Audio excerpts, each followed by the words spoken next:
Keeping History on Two Wheels, where we give you those little snippets of history that make the bigger picture just a little bit more complete. Today, we're at 514 Martin Luther King Jr. Boulevard here in Savannah, Georgia, more affectionately known as King Oliver's.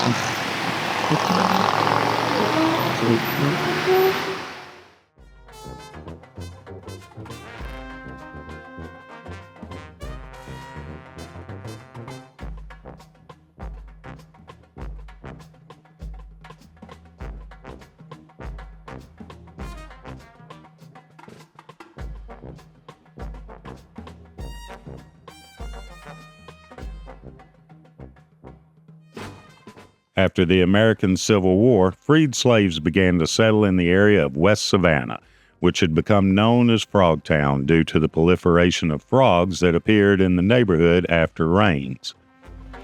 It became a thriving black business district with movie theaters, markets, grocery stores, funeral homes, shoe repair, tailors, insurance companies, and financial institutions. In the 1960s, however, an overpass was built connecting the eastern terminus of Interstate 16 to Montgomery Street. This negatively affected the trade. Savannah's Union Station, which once stood on what was then West Broad Street, was demolished in 1963 as part of the development. The area is now known as an enterprise zone, with the city of Savannah offering financial incentives to businesses that opt to invest in the area via land improvement and/or creation of jobs. It is believed that Savannah singer-songwriter Johnny Mercer used to visit West Broad Street to listen to what was then called race music. You may be asking what this has to do with King Oliver. Well, let's learn a little musical history. Joseph Nathan Oliver was born in Abilene, Louisiana, and he claimed that 1881 as his year of birth in his draft registration in September 1918, just 2 months before the end of World War I. But that year is open to debate. Later, he moved to New Orleans in his youth. He first studied trombone, then changed to cornet. From 1908 to 1917, he played cornet in New Orleans brass bands and dance bands and in the city's red light district, which came to be known as Storyville. A band he co-led with trombonist Kid Ory was considered one of the best and hottest in New Orleans in the late 1910s. He was popular in New Orleans across economic and racial lines and was demanded for music jobs of all kinds. Noticeably different in his approach were faster tempos, unlike the slow drags of the African-American dance halls of New Orleans. In Chicago, he found work with colleagues from New Orleans, such as clarinetist Lawrence Dewey, bassist Bill Johnson, trombonist Roy Palmer, and drummer Paul Barbarian. After touring out in California, Oliver and his band returned to Chicago in 1922, and they started playing in Lincoln Gardens as King Oliver and his Creole Jazz Band. In addition to Oliver on cornet, the personnel included his protege Louis Armstrong on second cornet. As Oliver aged, he developed several health conditions which left him unable to play, such as gum disease. He also was not a very good manager of his finances, and his managers took great liberties with Oliver's money. Later in life, Oliver moved to Savannah, where he could be seen sweeping the floors at local clubs on West Broad Street. Oliver died in poverty of arterial sclerosis, too broke to afford treatment, in a Savannah rooming house on April 8th or April 10th, 1938. His sister spent her rent money to have his body brought to New York, where he was buried in Woodlawn Cemetery in the Bronx. Armstrong and other loyal musician friends were in attendance. The Seabrook Building wasn't a club at the time that Oliver would have been in Savannah. It was actually a funeral home, complete with enclosed stables within the building and an elevator to bring the hearse carriage down from the storage on the second floor. The elevator was where Agatha's is now.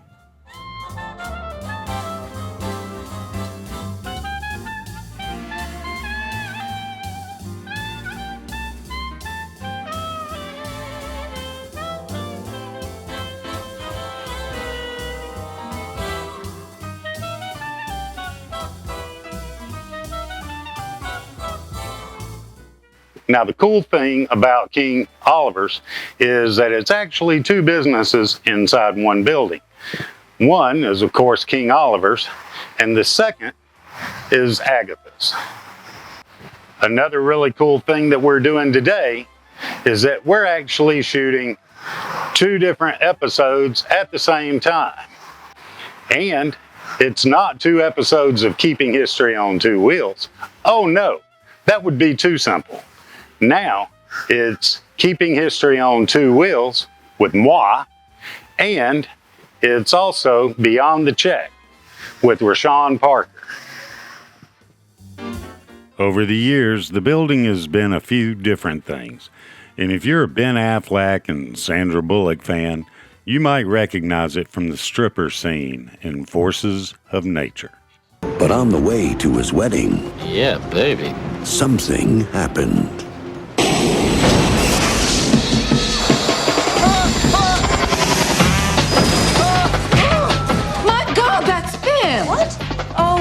I love you. Call me. Hi, honey. Yeah, I'm fine. No, I'm You are a god. Who's that? It's just one of the other passengers from the flight. No, nothing's wrong. He saved my life. Tell you what, I'll get a rental car. No cars. You should have called as soon as you got off the plane. Oh, why didn't I think of that when I was unconscious and bleeding from the head? This is Vic. He's gonna give us a ride.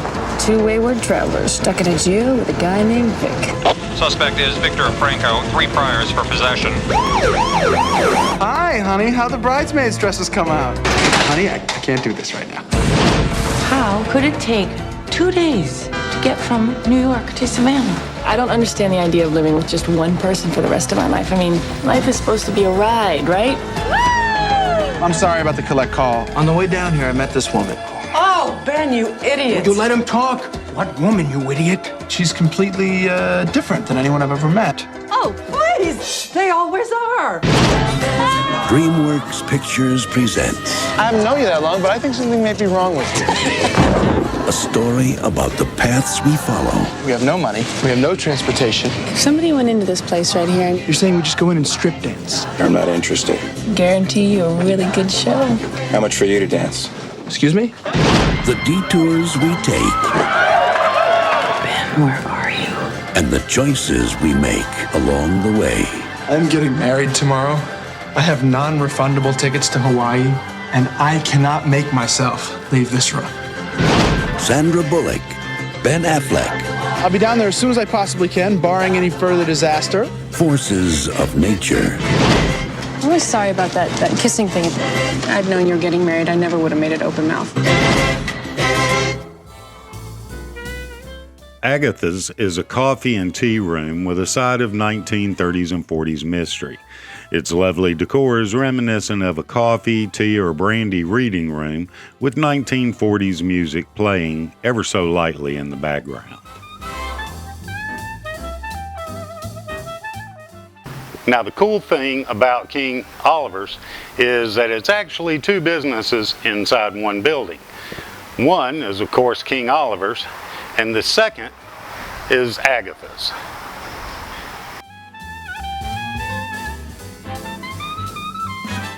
Let's take a look inside, shall we?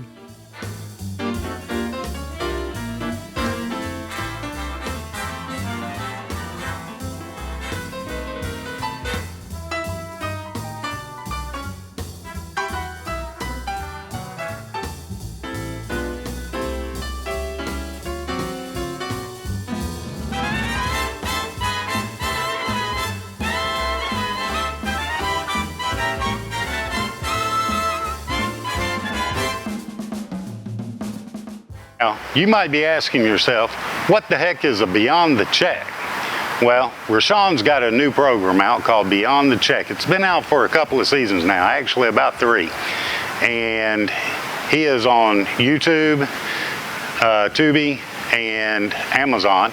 And you need to check him out. He's a food critic and a restaurant critic. And he also does podcasts and interviews with the owners and chefs at these different restaurants. And he does like I do. He goes across country and picks these not big chains. Like I don't pick the big thing. I don't go to Gettysburg and do Gettysburg. Well, he doesn't go to TGI Fridays and do TGI Fridays. He goes to these smaller restaurants and kind of gives them a voice in the industry. Now, he's got a little bit bigger production than I've got. He's got a cameraman, sound person, director of photography, and professional editor. I don't have all that, but I'm going to show you where I'm trying to get to, and he's going to show you where I need to be. Hopefully, you guys will enjoy it. You'll be seeing more of Reyshan on my channel, because when he's doing these restaurant reviews, sometimes he's in these historic buildings, and I'm going to be doing those buildings at the same time he's doing his restaurant interviews. So come on, let's go take a look at what he's got going on.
All you Scotch and cigar people out there. So we're starting out with pizza. So you're hitting it hard. What's the plan with pizza? What are we doing here? What have you made me? This one's bacon, cheddar, and we use the red onion. It's just my favorite. Well, it smells amazing. It looks beautiful. It's got real nice, fluffy, puffy crust on the edges. Got some of them bobbleys bobbling up there. Beautiful. And you can't eat this with me, which is really upsetting, because I like to share, so I need to share with somebody. Luckily, there's someone here that can also try some pizza with me. Hey, Andy, Mr. History on 2 Wheels. I think you should probably try this pizza with us. Hey, Andy, come pop in here for a minute. Grab your seat, sir. Ladies and gentlemen, History on Wheels. What's up, Bob? Welcome back. I think we've seen each other today before. Once or twice. So this man has traveled around the country and, dug into the history of America. Just a little bit. Just a little bit. Well, would you like to dig into some pizza with me? Dang straight. All right. That's the one you touched, isn't it? Yeah, I did touch that one. I'll take this one over here. All right, grab that one there. All right, Bob, we're gonna judge your pizza right now. Go for it. That's okay with you? I am not scared.